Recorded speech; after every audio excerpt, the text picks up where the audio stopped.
et bienvenue à toutes et à tous sur ce plateau éphémère au cœur d'une semaine inédite.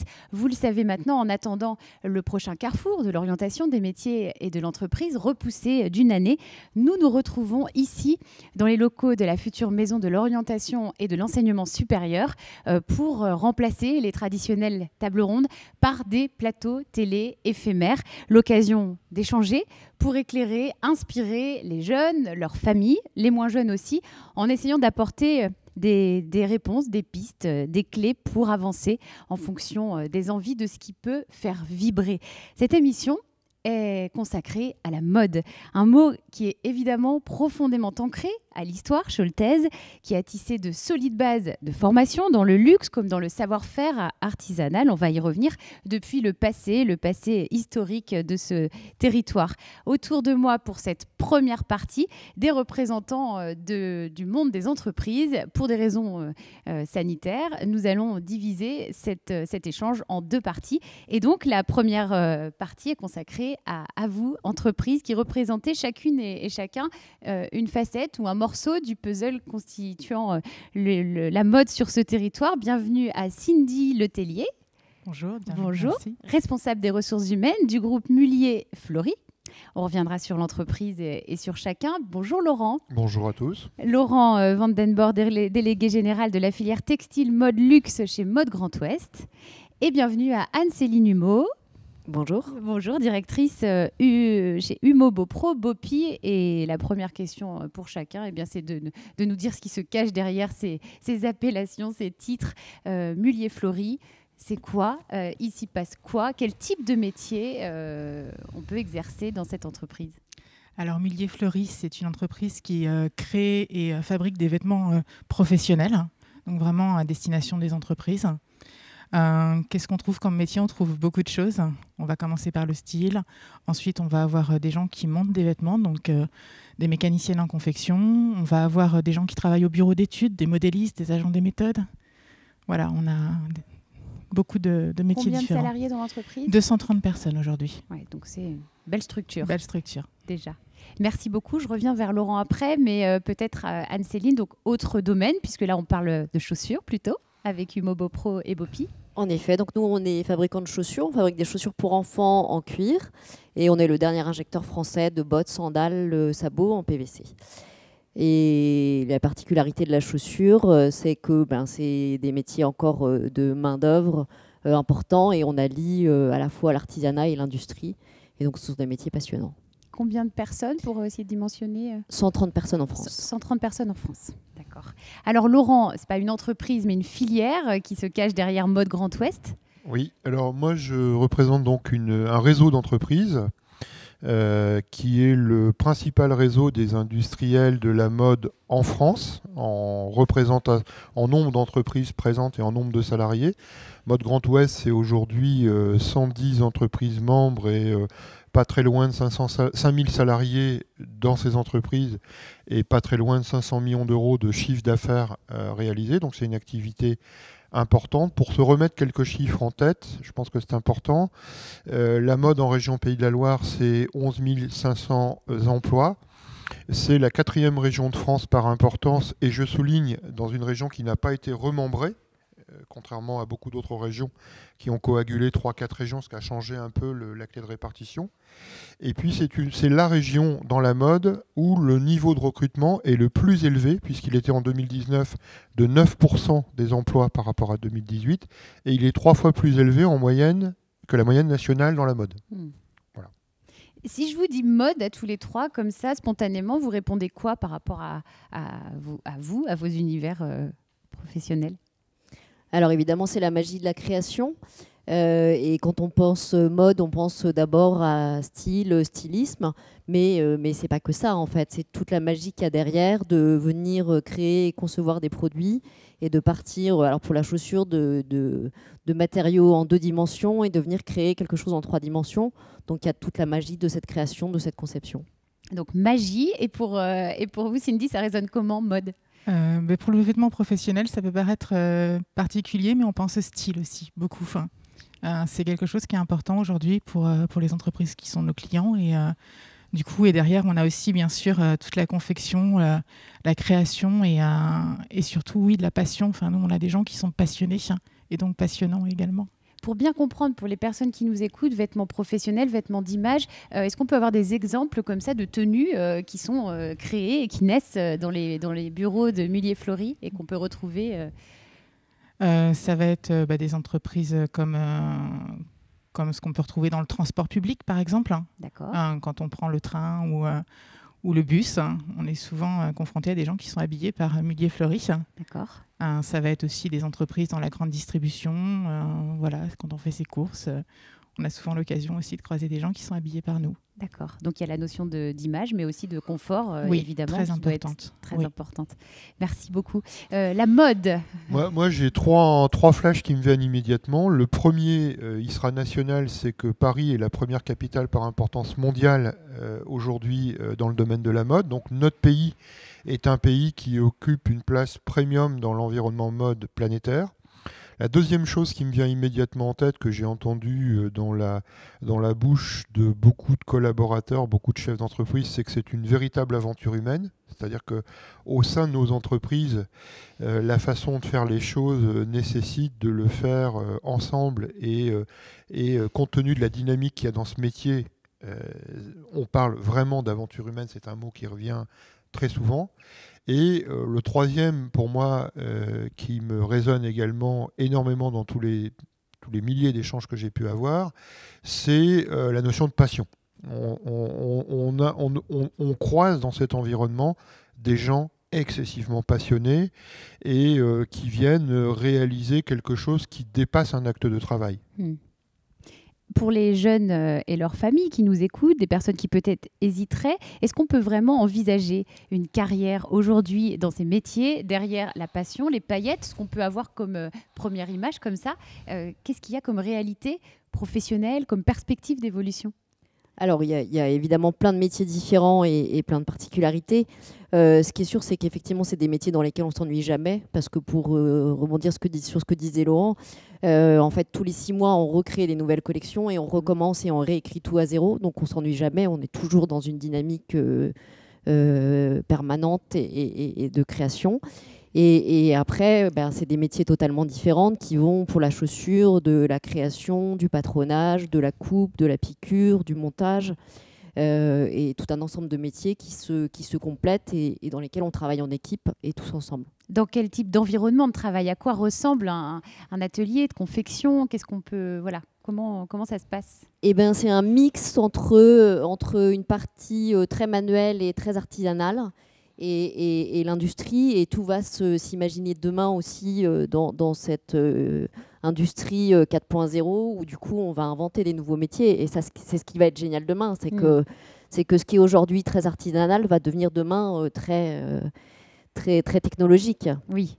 Ça aussi, comme on le disait lors d'une précédente table ronde sur le bâtiment et les énergies, l'évolution est permanente et ça s'accélère aussi dans un sens. Oui, Laurent. Alors, qu'est-ce qu'on peut trouver comme métier dans cet environnement ? Alors, je vais redonner quelques chiffres sur le nouveau visage de la profession, parce que je crois que c'est important aussi, dans ce pays particulièrement choletais, d'éclairer le fait que la mode d'aujourd'hui ne correspond plus aux représentations qu'en ont beaucoup de gens de la mode d'hier. Donc, la mode d'aujourd'hui, c'est quoi ? C'est des ateliers modernes, dignes des ateliers de l'aéronautique, j'allais dire, dans lesquels on combine à la fois des gestes séculaires artisanaux et une obligation d'excellence de fabrication qui nécessite donc vraiment d'avoir une véritable vocation pour venir y travailler. Pour se redonner quand même quelques chiffres qui me paraissent importants à souligner, c'est 3 fois plus de cadres aujourd'hui dans nos entreprises qu'en 1990. C'est des ouvriers qui sont tous qualifiés. Je me permets de souligner ce point-là parce que même s'il y a 20 catégories professionnelles d'évolution possibles dans nos entreprises et aussi pour les plus ambitieux, il n'y a aucun problème de trajectoire professionnelle pour évoluer dans une entreprise, prendre des responsabilités de chef d'équipe ou des responsabilités de conception de produits. En fait, le fondamental, c'est de maîtriser quand même le métier de la base, j'allais dire. Quand j'étais jeune et que j'ai commencé à travailler, on commençait à l'échelon au premier échelon. Et dans notre métier, c'est particulièrement vrai. Pour comprendre finalement tout ce qui s'articule dans le métier, il faut maîtriser la fabrication. Et ce que je peux inviter finalement à dire aux jeunes et aux familles, c'est quand on rentre dans notre environnement, c'est une véritable aventure qui va se fabriquer avec l'entreprise. J'ai eu l'occasion, il y a quelques années, de recevoir, je me souviens, les élèves de formation supérieure de l'ESCA d'Angers qui, dans la division mode, puisqu'il y a une division mode autour de la supply chain de mode, avaient tendance à beaucoup partir à l'étranger et on n'en avait pas trop finalement qui venaient dans nos entreprises régionales. Et j'ai généré une rencontre pour éclairer ce point-là. Et en fait, je me souviens très bien des propos d'une DRH d'un groupe régional qui disait « Vous savez, avec nous, c'est un peu plus long, mais on tisse durablement. » Et j'ai bien aimé cette image parce que c'est vraiment quelque chose qui se fabrique step by step, mais pour lequel il y a un véritable avenir. Si les gens cherchent quelque chose de stable, en fait, de durable, de progressif, c'est un secteur qui a des opportunités pour le faire. Tisser une maille solide, je trouve que l'image est très intéressante. Cindy, quels sont, puisque vous vous occupez des ressources humaines, quels sont les profils recherchés pour exercer les métiers donc au sein de Mulliez Fleury? Qu'est-ce qu'on peut vivre dans cette entreprise? Quel type de métier? Alors, donc, au niveau des métiers, je vous disais, on a plusieurs types. On va retrouver, de toute façon, comme dans la chaussure, tout ce qui va être de la conception jusqu'à la fabrication. Donc, sur la conception, on va avoir du style, on va avoir également tout le patronage avec les modélistes. On a de plus en plus de jeunes qui font des formations de modélistes. D'ailleurs, je reçois beaucoup de CV. Mais comme disait Laurent, je pense que c'est important de commencer vraiment par la base. Même au niveau des achats, même au niveau des fonctions support, on aime bien les gens qui connaissent le métier vraiment, qui ont la base. Et je pense que c'est important. Et de plus en plus de jeunes commencent par là et c'est une bonne chose. Et nous, au niveau, on parlait d'évolution, on a la chance d'être 230. Donc d'avoir plusieurs métiers différents, donc de proposer aussi des mobilités internes.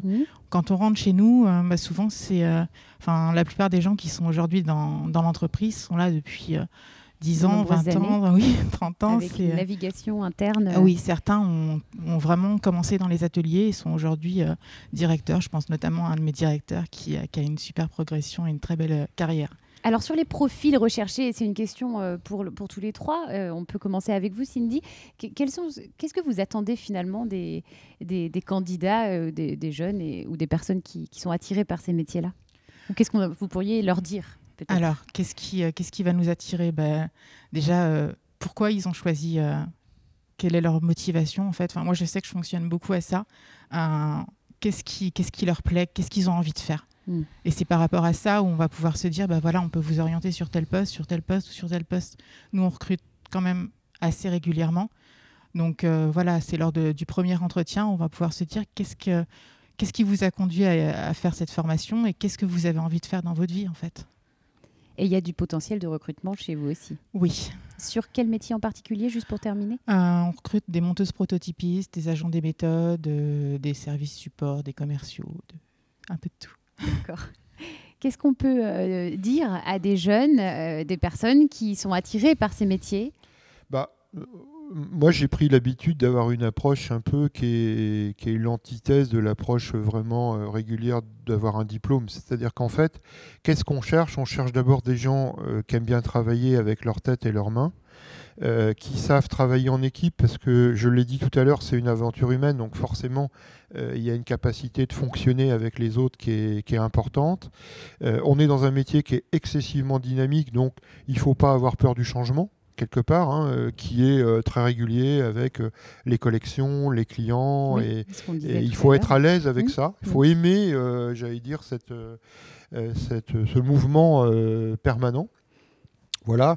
Et puis après, j'allais dire, il faut avoir aussi quand même un peu les épaules solides, parce que la fabrication du savoir et de l'expertise, elle se construit sur une durée qui est à l'inverse de ce qui se passe dans le monde d'immédiateté d'aujourd'hui. C'est-à-dire qu'aujourd'hui, tout va très vite, on clique, on claque, dans notre métier, il faut apprendre le métier, et il y a une raisonnable durée. Il faut savoir que si on fait tout ce qu'il faut, si on apprend la partition, si je faisais un parallèle un peu avec la musique, oui. on finira par être un grand soliste, j'allais dire, ou à rentrer dans un concert d'entreprise pour participer à quelque chose qui sera une grande partition d'entreprise. C'est joli. Alors, qu'est-ce qu'il faut savoir avant de se lancer dans la musique de la mode, Anne-Céline? Alors, je crois qu'effectivement, il faut être passionné. Mhm.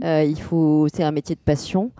Et puis, il faut avoir une envie d'apprendre permanente. Je suis d'accord. C'est qu'il faut d'abord avoir envie d'apprendre et d'évoluer techniquement pour pouvoir progresser.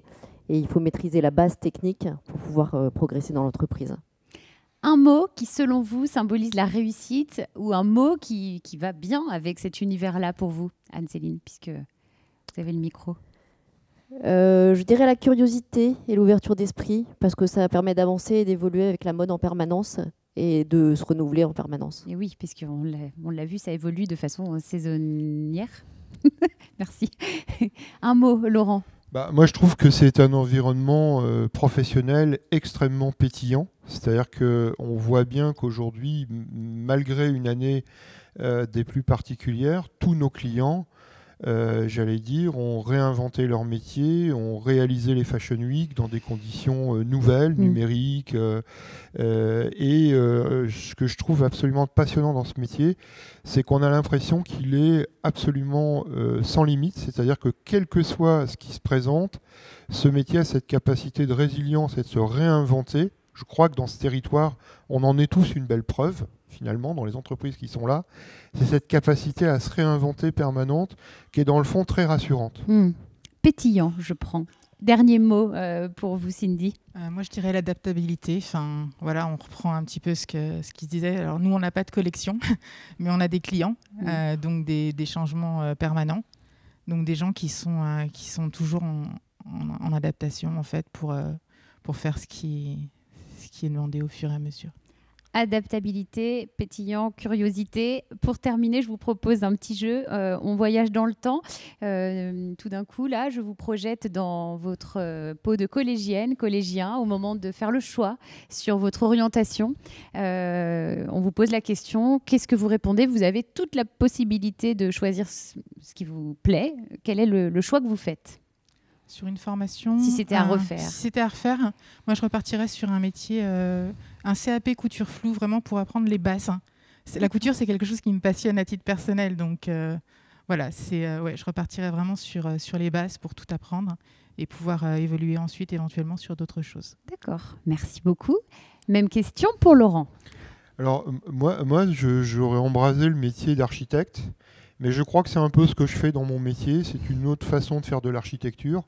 Je ne fais pas des maisons, mais j'essaie de faire des cathédrales de formation, des cathédrales d'économie. Mais en tout cas, c'est d'être à l'articulation et à la compréhension d'un certain nombre de règles et de clés pour permettre que les choses se finalisent et soient utiles. Merci beaucoup. Alors, même question pour Anne-Céline. Il se passe quoi si on retourne dans le temps?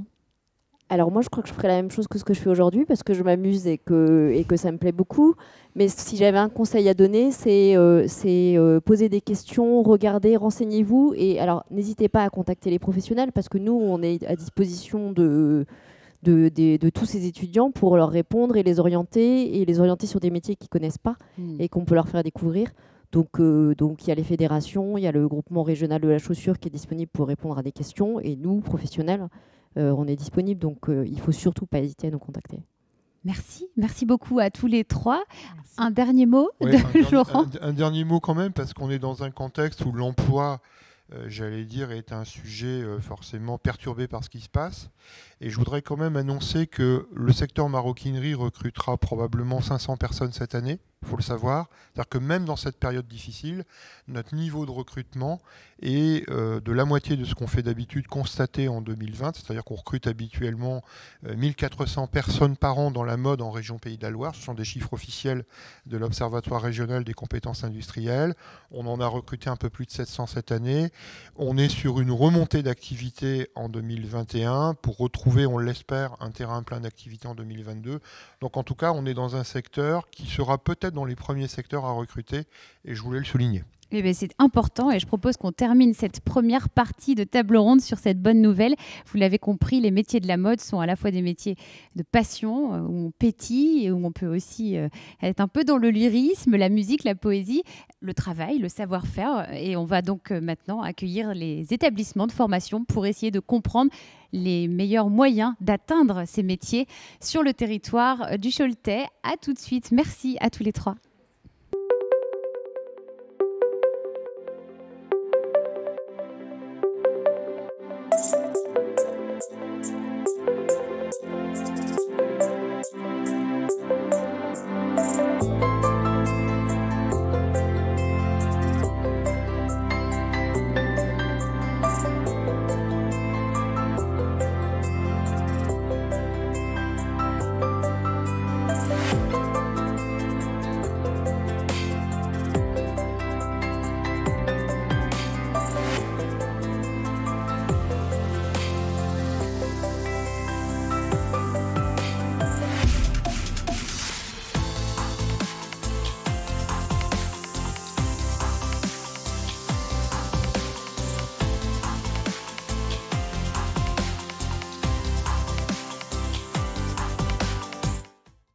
De retour ensemble pour la deuxième partie de notre échange, de notre discussion autour des métiers de la mode. Après les entreprises, le regard des professionnels, d'autres professionnels, les représentants des établissements de formation, de tous les moyens qui permettent d'accéder à ces métiers. On en parle en compagnie des invités qui ont accepté de participer à cette discussion et d'éclairer surtout les chemins en parlant des moyens. Bienvenue à mes côtés à Vincent Guiton. Bonjour à tous. Bonjour Vincent. Vincent, directeur délégué aux formations professionnelles et technologiques au lycée de la mode à Cholet. À ses côtés, Brigitte Vételé, responsable. Bonjour Brigitte. Vous êtes responsable du centre de formation et d'apprentissage au sein de Jeanne Delanoux, à Cholet également. Toujours sur le territoire, on accueille Michael Baudet, conseiller en formation professionnelle au Greta CFA 49. Bonjour. Bonjour à tous. Et enfin, bonjour à Sandrine Violette. Sandrine, directrice du campus de la mode. Donc, comme vous le voyez, un large panel de structures, de formations. On va prendre le temps d'expliquer qui fait quoi, comment ça marche. Mais d'abord, je vous propose cette première question que j'ai posée aux entreprises précédemment. Si je vous dis mode, à quoi pensez-vous, en quoi ça résonne chez vous? Vincent. Je commence. Oui. Alors, moi, spontanément, c'est la mode. Souvent, on associe un éternel recommencement. C'est-à-dire cette créativité, ce bouillonnement à la fois d'idées et puis en même temps de réalisation. Et puis, je pense aussi qu'on a un deuxième volet qui échappe à personne, c'est que la mode, c'est emblématique de notre pays, de notre nation. On sait tous que le luxe est une représentation importante de la France et du Made in France associé. Merci beaucoup pour ces premiers mots. Mode, ça résonne comment pour Brigitte? Pour moi, évidemment, une femme, c'est le chic à la française, c'est les grands noms, Chanel, Saint-Laurent, Dior, enfin voilà. Le rêve pour les petites filles, entre guillemets, voilà. C'est toutes ces métiers de passion, tout ce qui fait rêver. D'accord, donc le rêve c'est ça. Pour aller avec la mode. Merci beaucoup, Michael. Alors pour moi, ça représente effectivement l'imagination, la créativité, l'innovation aussi. Donc ça laisse place à beaucoup de personnes qui pourraient effectivement s'exprimer dans ces métiers. Et donc c'est effectivement ce qu'on retrouve sur notre territoire avec le luxe. Très bien. Et la mode pour vous, Sandrine? Pour moi, ça représente bien sûr ce qui a déjà été évoqué, mais il y a une chose complémentaire, c'est la diversité. Il y a tellement de métiers dans la mode, il y a tellement de passions que l'on peut avoir dans la mode. C'est tout ça, la mode. Diversité. Alors, on va rester avec vous, Sandrine Violette. Donc, vous dirigez le campus de la mode. On va repartir de la base. C'est quoi le campus de la mode à Cholet? Alors, c'est exactement le campus des métiers et des qualifications des industries créatives, de la mode et du luxe. Donc, un peu plus complet. Donc, c'est un réseau d'acteurs, donc des établissements de formation comme nous en avons autour de la table. Il y en a 27 au total sur la région Pays de la Loire qui contribuent à la formation des jeunes et des moins jeunes. Il y a également dans ce réseau des institutions. Et il y a également des entreprises. Une cinquantaine d'entreprises contribuent, que ce soit dans l'habillement, dans la chaussure, dans la maroquinerie et dans la bijouterie, à alimenter ce campus. Voilà. Donc la mission, c'est de créer des liens, c'est de faire rayonner la mode sur le territoire ou de l'ancrer dans une réalité De l'ancrer dans une réalité du territoire et d'aider les jeunes à s'orienter vers les métiers. C'est-à-dire que bien souvent, un jeune vient nous voir en disant « styliste ». Oui. C'est comme ça d'emblée le premier... Oui. C'est le premier métier qu'ils veulent tous faire, que vous voulez tous faire en tant que jeune. Et puis, la question, c'est de savoir, oui, mais aujourd'hui, qu'est-ce que tu aimes faire ? Qu'est-ce que tu sais faire ? Qu'est-ce que tu sais du métier de stylisme ? Et puis, de les faire réfléchir sur une panoplie de métiers, découvrir une panoplie de métiers, se dire finalement, c'est peut-être pas styliste que je veux faire, c'est peut-être autre chose. Mais dans stylisme, j'y vois Paris, j'y vois la mode, comme on le disait tout à l'heure, j'y vois les grands noms. Mais les grands noms, ils ont une direction artistique, ils ont quelques stylistes, mais derrière, ils ont des centaines, des milliers d'autres postes, d'autres métiers. Et donc, c'est les découvrir eux aussi. Merci beaucoup. Alors, est-ce que c'est la même demande des jeunes qui viennent, par exemple, frapper à la porte du lycée de la mode, du Greta, et on va y revenir de Jeanne Delanoux? Oui, c'est incontournable. Les jeunes perçoivent ce métier comme un aboutissement. En réalité, c'est un peu comme le parallèle au cinéma. On identifie très bien les acteurs, mais on ne voit pas tous les autres métiers qui sont nécessaires pour l'aboutissement et la réalisation d'un film. Et en fin de compte, nous...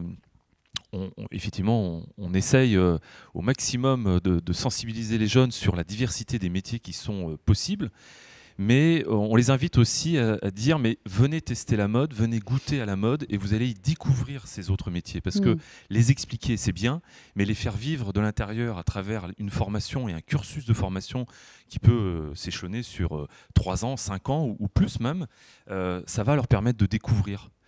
Et c'est quand même plus intéressant de suivre une scolarité quand on est à la fois passionné par cette thématique qu'est la mode et en même temps d'en découvrir les métiers qui y sont associés. Donc on essaye qu'ils s'épanouissent à travers leur formation et par ce biais-là, en se sentant bien dans leur formation, de découvrir les autres facettes des autres métiers. Alors on va peut-être pas pouvoir être exhaustif, mais qu'est-ce qu'on peut faire aujourd'hui en frappant à la porte du lycée de la mode ou en ouvrant la porte? Quel est le champ des possibles? Alors, on va en fin de compte, moi je le positionne selon 3 familles de formations qui sont dans le domaine de la création, de l'imagination. Alors, c'est un DNMAD, c'est un diplôme Bac+3 qui recrute des jeunes venant de bac STD2A, c'est-à-dire des bacs arts appliqués. Donc là, c'est une filière très spécifique. Elle ne représente que 30 élèves par an sur un effectif de 400. Donc, vous voyez, 90 élèves, à peine moins de 25% ou d'un quart de nos effectifs. Et ensuite, on a des formations à la famille des métiers de la conception, de l'industrialisation, formations dans lesquelles la création est tout aussi importante, sauf qu'elle est d'ordre technologique ou d'ordre technique. Et puis ensuite, des formations qui sont dans la famille de la fabrication. Et là, les savoir-faire vont être prépondérants, notamment pour répondre à des activités de production et de fabrication dans le domaine du luxe. On peut même dire que ces activités sont aussi proches du monde de l'artisanat, c'est-à-dire qu'il y a certaines similitudes qui vont faire que la passion de la mode va s'exprimer à travers le beau, le réalisé, mais dans la qualité du travail qui est abouti. C'est ce que vous dites aux jeunes quand ils ont envie d'accéder à l'établissement, aux formations. Vous leur parlez de quoi? Quelle vigilance vous apportez? On insiste sur le fait que derrière le métier de styliste, comme l'a évoqué Madame Violette, il y a plein d'autres métiers et que tout le monde n'est pas destiné à être styliste parce que ça mobilise des compétences intellectuelles et en même temps des compétences ou des aptitudes liées au monde littéraire ou philosophique que tout le monde ne maîtrise pas. Donc on invite aussi les jeunes à comprendre que de la création ou de la créativité, il y en a sur les autres métiers et ça va s'exprimer à travers la main ou à travers la technique. Donc, j'imagine, et on va y revenir aussi tout de suite avec vous, Brigitte, qu'il y a une large place faite aux stages, aux immersions, avec des formations qui alternent, puisque ce sont des métiers où on a besoin de sentir, de toucher. On parle de matière, on parle de savoir-faire. Tout à fait. Brigitte, est-ce qu'on peut revenir sur ce que vous pouvez proposer aux personnes, aux candidats, dans ce centre de formation et d'apprentissage, Jeanne Delanoue? Donc, à Jeanne Delanoue, on a et un centre de formation et d'apprentissage et le lycée. Donc, au lycée, nous proposons le CAP métier de la mode pour des jeunes sortis du système scolaire, enfin juste issus de la 3e. D'accord. Au centre de formation, nous proposons aussi ce CAP métier de la mode à des jeunes, donc là plutôt en apprentissage ou en contrat de professionnalisation, et puis à des adultes via des financements région. Voilà. À l'issue de ce CAP, on leur propose aussi le bac pro métier de la mode en alternance. Et là, en complémentarité avec le lycée de la mode qui le propose, lui, en formation initiale sur 3 ans, et nous en 2 ans, mais en alternance dans des entreprises. Quand on dit métier de la mode, ça recouvre c'est généraliste. Le vêtement. C'est le vêtement. À Jeanne Delanoue. Oui, parce que en fait, principalement. Il y a aussi tout ce qui est maroquinerie, il y a la chaussure. Oui, il y a un bac pro métier de la mode chaussures maroquinerie qui existe à Segré. D'accord. Et autrement, sur Cholet, effectivement, il y a un autre bac pro métier de la mode vêtements au lycée de la mode. D'accord, très bien. Quels sont les profils que vous recherchez ou en tout cas que vous attendez pour les personnes qui se lancent dans cette formation? Alors nous, on a vraiment 2 profils différents. Donc les jeunes qui souhaitent, à la sortie de 3e, vraiment faire leur CAP en 2 années, les jeunes en formation initiale avec des stages en entreprise. Et puis vraiment les jeunes qui veulent être en entreprise et là du coup en alternance, donc souvent via le contrat d'apprentissage ou de professionnalisation. Et vous leur dites quoi? Alors là, ce sont vraiment 2 profils différents. Il y a des jeunes qui sont vraiment, qui savent tout de suite qu'ils veulent aller tout de suite dans le milieu du travail et apprendre par le geste dans l'entreprise. D'accord. Donc en général, le jeune, c'est vraiment ce qu'il veut faire. S'il veut suivre la formation en initiale ou s'il préfère l'alternance. Donc vous accompagnez ce parcours-là. C'est ça. Et après, on accompagne pour justement faire le lien avec l'entreprise et le jeune. Oui, alors j'imagine bien que les liens avec les entreprises sont essentiels sur ces métiers-là. Sur le territoire du Choletais, il y a de quoi faire. Quel type de public concerne le Greta CFA 49, Michael? Alors, le Greta CFA 49 accueille des jeunes et moins jeunes, des jeunes en apprentissage, sur le site du lycée de la mode, des jeunes qui mettent en place des cursus de BTS jusqu'à des niveaux universitaires. Et puis, pour ce qui est de l'accueil des publics adultes, on est là positionné effectivement pour les accompagner à soit du reclassement, de la reconversion ou de la montée en compétences par différents dispositifs. On vient d'en évoquer avec l'accompagnement de la région, du pôle emploi et de la branche professionnelle, puisqu'effectivement avec Meute Grand Ouest, on travaille étroitement pour effectivement professionnaliser des salariés à la réponse des besoins de l'entreprise.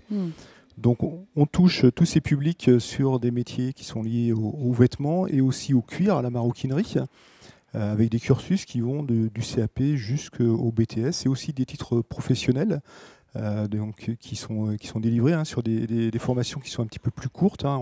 On a des formations qui vont aller de l'ordre de 400 heures jusqu'à 900 heures pour un BTS. Donc un large panel de formations sur des métiers qui sont très manuels jusqu'à des métiers de haute technologie sur ce bassin choletais et aussi sur le bassin segréen, puisqu'on est positionné sur les métiers du cuir en réponse aux besoins de ce bassin. Quel message faire passer à un jeune motivé pour commencer? C'est quoi le premier pas à effectuer? Qu'est-ce que vous avez envie de leur dire si on était sur un carrefour de l'orientation et que vous étiez face à eux? Vous leur conseilleriez quoi? Essayez. C'est-à-dire faire un stage, un mini-stage, essayer en entreprise, bien sûr, il y a les stages. Alors on sait que la période n'est pas forcément idéale pour ça, mais venir aussi essayer dans les établissements de formation. Ça, c'est la première chose, c'est-à-dire qu'il y a aussi la possibilité de faire des mini-stages dans les établissements d'enseignement.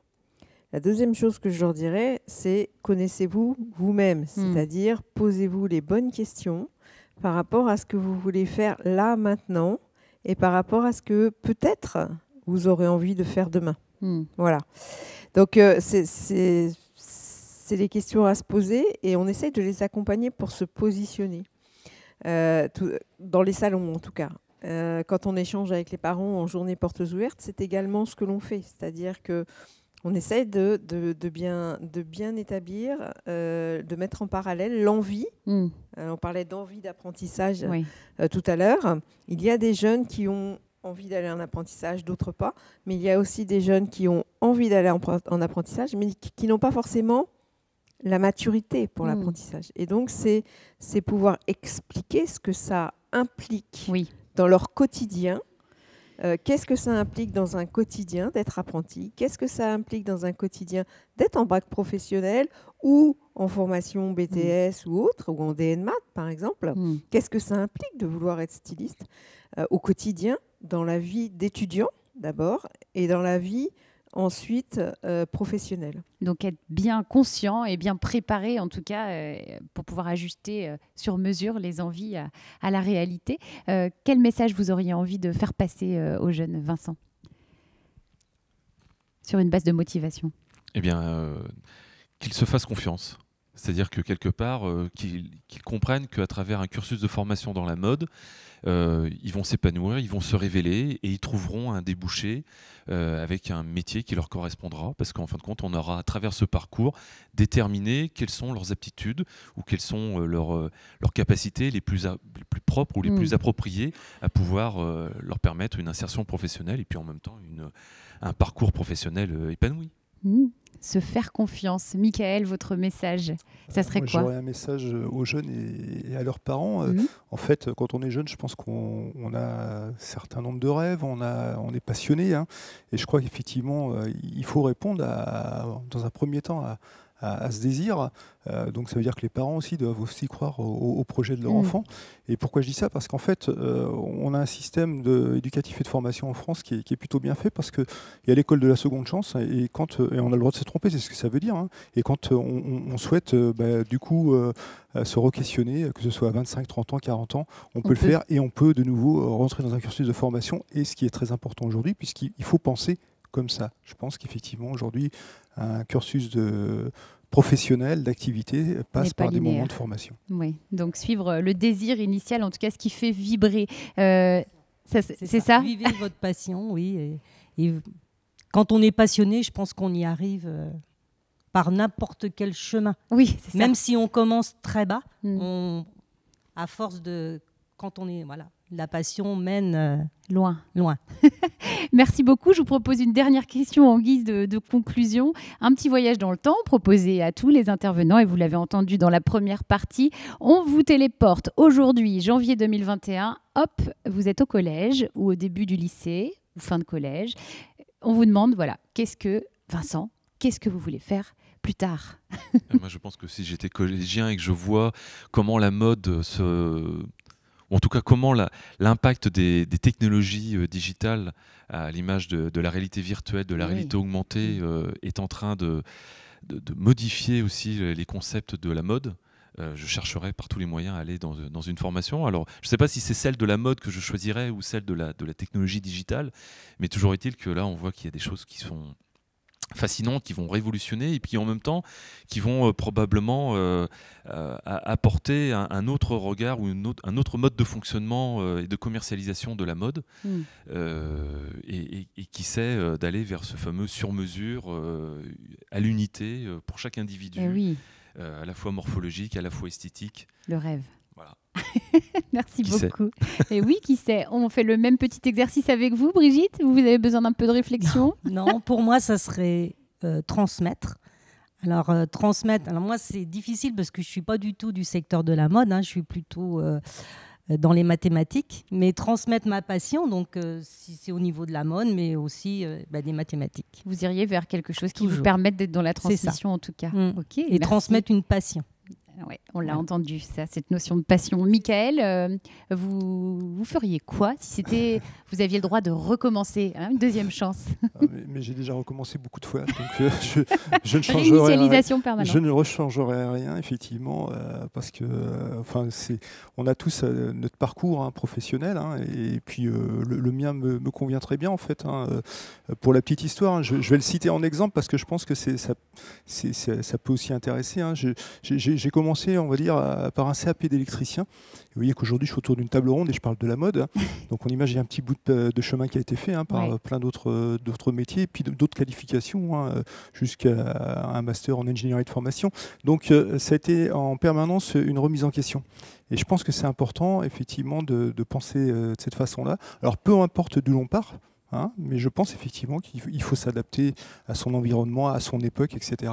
Et puis au métier qui évolue, c'est le plus important. Je pense qu'il ne faut pas être réfractaire à la technologie et à tout ce qui évolue dans notre environnement. Souplesse et agilité. Merci beaucoup, Michael. C'est avec Sandrine que nous allons terminer ce retour dans le passé. Ou dans le futur, bref. Non, dans le passé. Dans le passé, avec un futur souhaitable dans le passé. Voilà. C'est un petit peu compliqué. On est d'accord, c'est un petit peu compliqué. Et ben moi, aujourd'hui, je regarde, j'ai eu comme mon collègue Michael un parcours extrêmement diversifié avec des rebonds. Aujourd'hui, si j'étais en troisième, moi je suis quelqu'un de passionné par la matière, par le cuir notamment. J'adorerais finalement faire autre chose et m'engager vers la voie professionnelle. Alors un CAP, un bac pro, j'en sais rien. Oui. Et m'engager dans la voie professionnelle, pourtant je connais bien les formations, mais si j'étais en troisième, j'y connaîtrais rien, voilà. Et par contre, je sais que j'aime le cuir. Et j'irai découvrir ces métiers-là. Et puis, le problème, c'est que mes parents, ils n'ont pas trop envie. Donc, je me projette dans le temps. Et comme ils n'ont pas trop envie, faut que j'arrive à les convaincre. Oui. Donc déjà, je vais les faire écouter les professionnels qui étaient là avant et qui ont dit qu'il y avait plein de métiers. J'adore. Et puis,